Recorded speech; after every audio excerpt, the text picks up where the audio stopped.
ನಮಸ್ತೆ. TV 24 news ವಾಹಿನಿಗೆ ಸ್ವಾಗತ. ಸಿರುಗುಪ್ಪ ನಗರದ ಶ್ರೀ ಅಭಯಾಂಜನೇಯ ಸ್ವಾಮಿ ದೇವಸ್ಥಾನದ ಸಭಾಂಗಣದಲ್ಲಿ ಜಿಲ್ಲಾ ಮತ್ತು ತಾಲೂಕು ಪಂಚಾಯಿತಿ ತಾಲೂಕು ಹಿಂದುಳಿದ ವರ್ಗಗಳ ಕಲ್ಯಾಣ ಇಲಾಖೆಗಳ ಸಹಯೋಗದಲ್ಲಿ ನಡೆದ ಡಿ ದೇವರಾಜ್ ಅರಸು ಅವರ ಭಾವಚಿತ್ರಕ್ಕೆ ಪುಷ್ಪಾರ್ಚನೆ ಮಾಡಿ ಜ್ಯೋತಿ ಬೆಳಗಿಸುವ ಮೂಲಕ ಜನ್ಮ ದಿನಾಚರಣೆ ಕಾರ್ಯಕ್ರಮವನ್ನು ಶಾಸಕ ಬಿಎಂ ನಾಗರಾಜ್ ಅವರು ಉದ್ಘಾಟಿಸಿದರು. ಗ್ರೇಡ್ 2 ತಹಶೀಲ್ದಾರ್ ಸತ್ಯಮ್ಮ ಮಾತನಾಡಿ, ಹಿಂದುಳಿದ ವರ್ಗಗಳ ಹರಿಕಾರ ಡಿ ದೇವರಾಜು ಅರಸು ಅವರ ಕಲ್ಯಾಣ ಯೋಜನೆಗಳ ಪಡೆದವರಲ್ಲಿ ನಾನು ಕೂಡ ಒಬ್ಬರಾಗಿದ್ದೇನೆ. ಸಮಾಜದಲ್ಲಿ ಎಲ್ಲಾ ವರ್ಗಗಳಿಗೂ ಸಮಾನತೆ ಒದಗಿಸುವ ಅವರ ಆಶಯದಂತೆ ಎಲ್ಲರೂ ಕೂಡ ಯೋಜನೆಗಳ ಸದುಪಯೋಗ ಪಡೆಯಬೇಕು ಎಂದರು. ಬೇರೆ ತಾಲೂಕಾಗಿರ್ಬೋದು, ಬಟ್ ನಾನು ಕೂಡ ಬಿಸಿಎಂನಲ್ಲಿ ಸಿಗುವಂತ ಸೌಲಭ್ಯಗಳನ್ನು ಬೆಳೆಸಿಕೊಂಡು ನಾನು ಕೂಡ ಜೀವನದಲ್ಲಿ ಮುಂದುವರೆದಂತ ವ್ಯಕ್ತಿ. PUCಯಲ್ಲಿ 2 ವರ್ಷಗಳ ಕಾಲ ನಾನು ಬಿಸಿಎಂ ಮಾಸ್ಟರ್ ಸಿಂಗನೂರು ಬಿಸಿಎಂ ಮಾಸ್ಟರ್ ಇದ್ದೆ.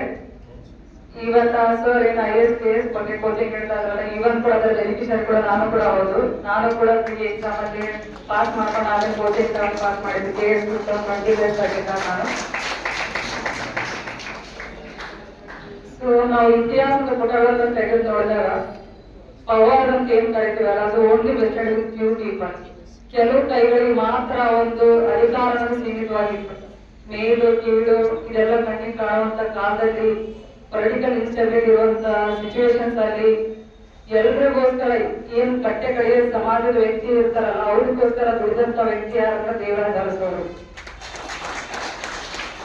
ಹಿಂದುಳಿದ ವರ್ಗಗಳ ವಿಸ್ತರಣಾಧಿಕಾರಿ ಗಾದಿಲಿಂಗಪ್ಪ ಮಾತನಾಡಿ, ಡಿ ದೇವರಾಜ್ ಅರಸು ಅವರ ಅಂದಿನ ಸುಧಾರಣಾ ಕಾಯ್ದೆಗಳಿಂದ ನಮ್ಮ ಇಲಾಖೆಯಿಂದ ತಾಲೂಕಿನಲ್ಲಿ ಮೆಟ್ರಿಕ್ ಪೂರ್ವ 7, ಮೆಟ್ರಿಕ್ ನಂತರ 5 ವಿದ್ಯಾರ್ಥಿಗಳು ಇದ್ದು 100 ವಿದ್ಯಾರ್ಥಿಗಳು ಓದಲು ಅವಕಾಶ ಕೊಡಲಾಗಿದೆ. ರೈತರಿಗಾಗಿ ಉಳುವವನೇ ಭೂಮಿಯ ಒಡೆಗೆ ಎಂಬ ಸುಧಾರಣೆಯ ಕಾಯ್ದೆ ಜಾರಿಗೆ ತಂದು ಜೀತ ಪದ್ಧತಿಯನ್ನು ಕೂಡ ನಿರ್ಮೂಲನೆ ಮಾಡಿ ಶೋಷಿತರ ಪರವಾದ ಆಶಾಕಿರಣವಾಗಿದ್ದಾರೆ ಎಂದರು. ಕರ್ನಾಟಕದ ರಾಜಕೀಯ ದಿಕ್ಕನ್ನ ಮತ್ತೊಂದು ಕಡೆ ತಿರುಗಿಸಿದಂತ ಮಹಾನ್ ಚೇತನ, ಹಿಂದುಳಿದ ವರ್ಗಗಳ ಹರಿಕಾರ, ಸಾಮಾಜಿಕ ಕ್ರಾಂತಿಯ ಹರಿಕಾರ, ಶೋಷಿತರ ಪಾಲಿಗೆ ದೈವ ಅಂತ ಹೇಳಲಿಕ್ಕೆ ಈ ಸಂದರ್ಭದಲ್ಲಿ ಇಚ್ಛಿಸುತ್ತೇವೆ. ಇವತ್ತು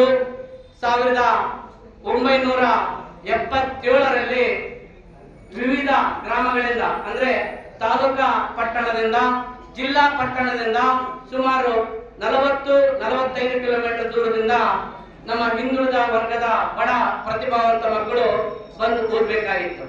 ಇದನ್ನ ನೈಜವಾಗಿ ಮನಗಂಡಂತ ಅರಸುರವರು ಈ ವಿದ್ಯಾರ್ಥಿಗಳಿಗೆ ನಾನು ಏನಾದರೂ ಒಂದು ಮಾಡಬೇಕು ಅಂತೇಳಿ ಅವತ್ತು ಒಂದು ಪಣವನ್ನು ಕೊಟ್ಟರು.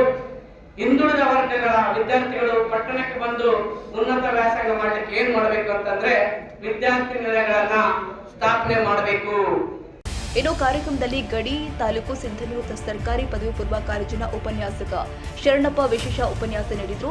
ಇದೇ ವೇಳೆ ಡಿವೈಎಸ್ಪಿ ವೆಂಕಟೇಶ, ಪರಿಶಿಷ್ಟ ವರ್ಗಗಳ ಕಲ್ಯಾಣಾಧಿಕಾರಿ ರಾಘವೇಂದ್ರ ವರ್ಮಾ, ಸಮಾಜ ಕಲ್ಯಾಣ ಇಲಾಖೆ ಗ್ರೇಡ್ 2 ಸಹಾಯಕ ನಿರ್ದೇಶಕ ಎಂ ಸಿದ್ದಯ್ಯ, ತಾಲೂಕು ವಕೀಲರು ಸಂಘದ ಅಧ್ಯಕ್ಷ ಉಪಾರ್ ವೆಂಕೋಬ, ತಾಲೂಕು ವೈದ್ಯಾಧಿಕಾರಿ ಡಾಕ್ಟರ್ ಈರಣ್ಣ, ತಾಲೂಕು ಬ್ಲಾಕ್ ಕಾಂಗ್ರೆಸ್ ಅಧ್ಯಕ್ಷ ನಿಟ್ಟೂರು ಕರಿಬಸಪ್ಪ, ನಗರಸಭೆ ಸದಸ್ಯ ಎಚ್ ಗಣೇಶ್, ಮುಖಂಡರು ಆದ ಬಿಎಂ ಸತೀಶ್, ದಮ್ಮೂರು ಸೋಮಪ್ಪ, ಉಪ್ಪಾರ ಹನುಮಂತಪ್ಪ ಇನ್ನಿತರರು ಉಪಸ್ಥಿತರಿದ್ದರು.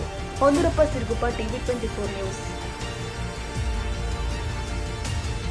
ತಾಜಾ ಸುದ್ದಿಗಾಗಿ ಟಿವಿ 24 ನ್ಯೂಸ್ಗೆ ಸಬ್ಸ್ಕ್ರೈಬ್ ಮಾಡಿ ಮತ್ತು ಬೆಲ್ ಐಕಾನ್ ಒತ್ತಿ ತಪ್ಪದೇ ಲಿಂಕ್ ಶೇರ್ ಮಾಡಿ.